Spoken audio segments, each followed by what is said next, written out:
¿Qué tal amigos? Bienvenidos de nuevo al canal y atención porque hoy tenemos un vídeo cargadito de novedades porque Apple liberó en el día de ayer la sexta beta de iOS 18.1 y claro, si sois de los que estáis siguiendo el desarrollo de iOS 18.1 no os podéis perder este vídeo porque vamos a repasar todas las novedades que trae esta beta 6, pero no solo eso, y es que hace un par de semanas no pudimos hacer vídeos sobre la beta 5, así que también vamos a aprovechar para contaros los cambios más importantes que trajo esa beta. Ya os avanzo que alguno fue bastante interesante. Y por si fuera poco, hoy también os voy a contar cuándo se espera que esta versión se lance de forma oficial para todo el mundo, ya que hace apenas unas horas hemos conocido la fecha gracias a una filtración. Así que, si queréis saberlo todo antes que nadie, no os vayáis. Venga, poneos cómodos que empezamos. Vamos a empezar repasando los cambios más importantes de la beta 5 de iOS 18.1, ya que, bueno, hubo algunas novedades que merecen ser destacadas.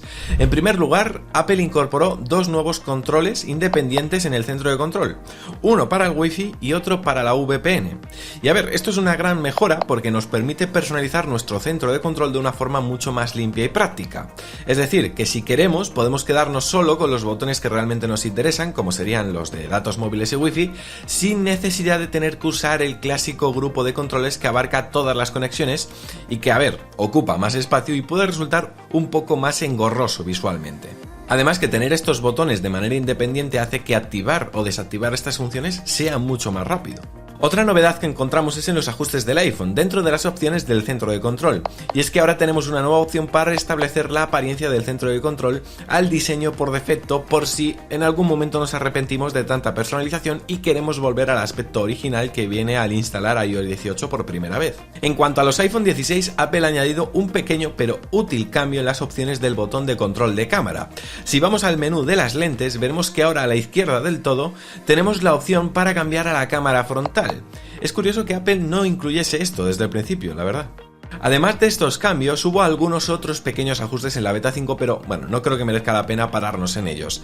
Así que ahora sí, vamos a meternos de lleno en las novedades que trae esta beta 6 de iOS 18.1. Vamos con lo primero, el número de compilación de la beta, que es el 22B5069A.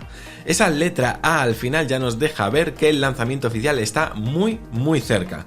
Luego os recordaré la fecha de lanzamiento que se ha filtrado. Pasando a las novedades concretas, tenemos 4 nuevos controles individuales que se pueden añadir al centro de control.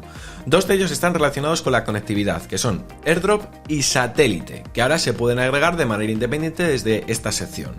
Y luego tenemos otros 2, que son el del metro y el del nivel, que encontramos, digamos, dentro de la sección de medidas. Y estos 4 conmutadores, pues ahora claro, nos dan más opciones para personalizar el centro de control según nuestras necesidades, sobre todo si los sumamos a los 2 que he mencionado de la beta 5. En la aplicación de notas, Apple ha hecho un pequeño cambio en el icono de la barra de herramientas de Apple Intelligence añadiendo un lápiz. Lo malo es que esta modificación solo está visible para los pocos que tienen acceso a Apple Intelligence, así que la mayoría de nosotros pues no podremos verlo. Otra novedad interesante es que ahora cuando recibamos múltiples notificaciones de una misma aplicación, en la previsualización de la pantalla de bloqueo nos aparecerá un globo indicando el número de notificaciones pendientes. Por ejemplo, aquí os estoy mostrando cómo tengo 5 notificaciones pendientes de Telegram y 2 de Rain Alarm. Es un detalle pequeño, pero que, bueno, mejora la organización visual de las notificaciones. Además, iOS 18.1 Beta 6 añade varias pantallas de bienvenida nuevas para algunas aplicaciones, como por ejemplo Mail y la App Store. Estas pantallas destacan las nuevas funciones de cada aplicación. En el caso de Mail, por ejemplo, se mencionan los mensajes prioritarios y los resúmenes, y la pantalla de bienvenida de la App Store, por otro lado, bueno, promociona una funcionalidad de búsqueda más potente. Lamentablemente, estas nuevas funciones solo estarán disponibles para usuarios que tengan Apple Intelligence. Por último, en la aplicación de ajustes, iOS 18.1 Beta 6 agrega una nueva notificación que informa a los usuarios que pueden pedirle a Siri instrucciones paso a paso sobre cómo cambiar configuraciones específicas. Lo que pasa que, bueno, esta es otra de las nuevas características de Siri impulsadas por Apple Intelligence. Bueno, turno de hablar ahora del rendimiento de esta beta, y la gran pregunta es ¿qué tal se comporta en equipos como, por ejemplo, el iPhone 16 Pro y en otros un poco más antiguos como el iPhone 11? Pues a ver, a primera vista las sensaciones no son muy diferentes con respecto a iOS 18.0.1, por ejemplo, pero quise hacer un test con la aplicación de Geekbench y así poder comparar las puntuaciones del procesador en tareas de un solo núcleo y de múltiples núcleos. A ver, en iOS 18.0.1 el iPhone 16 Pro dio los siguientes resultados: 3.400 8.739 puntos en single core y 8.474 puntos en multicore. Y el iPhone 11 1.737 puntos en single core y 3.000 puntos en multicore.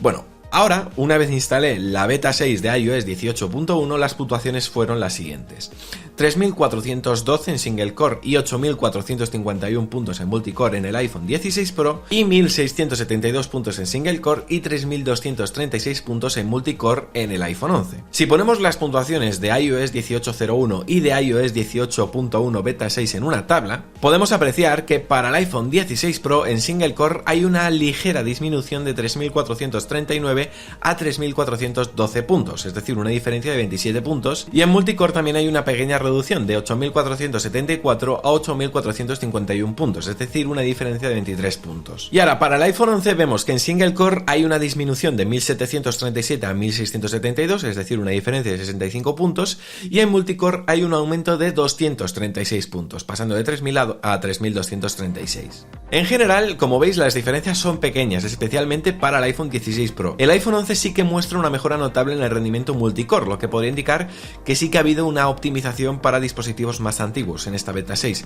Sin embargo, para sacar conclusiones definitivas sería necesario realizar más pruebas y, bueno, comparar con un conjunto de datos más amplio. En cuanto a batería, os podré dar feedback a partir de la próxima semana, cuando ya lleve unos días usando esta beta en mi iPhone 16 Pro.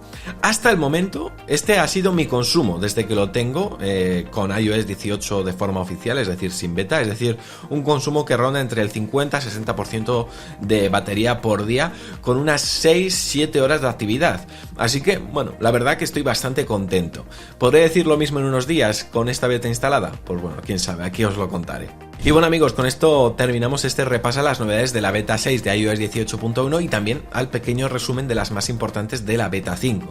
Como os comentaba al principio del vídeo, en las últimas horas se ha filtrado también la posible fecha de lanzamiento oficial de iOS 18.1 y según parece, Apple tiene previsto lanzarla el próximo lunes 28 de octubre. Eso sí, siempre, ya sabéis, existe la posibilidad de que surja algún problema de última hora y se retrase un poco. Y la verdad, os tengo que confesar que estoy haciendo estos vídeos de iOS 18.1 con un sabor un poco agridulce, principalmente por el tema de Apple Intelligence, porque, bueno, como sabéis, esta función, viene a ser una de las grandes novedades, si no la gran novedad de iOS 18.1 y no va a estar disponible en Europa ni en español de salida, solo en inglés. Y eso, pues la verdad, me frustra bastante, porque no puedo probar para vosotros todas las mejoras que Apple va implementando en Apple Intelligence. La verdad que, bueno, pues siento una cierta impotencia, la verdad. Pero bueno, por suerte Fabi sí que lo tiene, así que, bueno, lo probará y podremos seguir haciendo vídeos, no os preocupéis. Y nada más, amigos, hasta aquí este vídeo, que espero que os haya gustado. Si es así, ya sabéis, podéis dejar vuestro me gusta, también podéis suscribiros al canal si todavía no estáis suscritos, dejadme un comentario diciendo, pues eso, qué os parece iOS 18.1 y poquito más. Por aquí os dejo otros vídeos recomendados por si os habéis quedado con ganas de más contenido después de ver este. Por mi parte, nada más, nos vemos mañana aquí en La Manzana Mordida, porque ya sabéis, yo soy Fernando y prometo hacerlo. ¡Chao!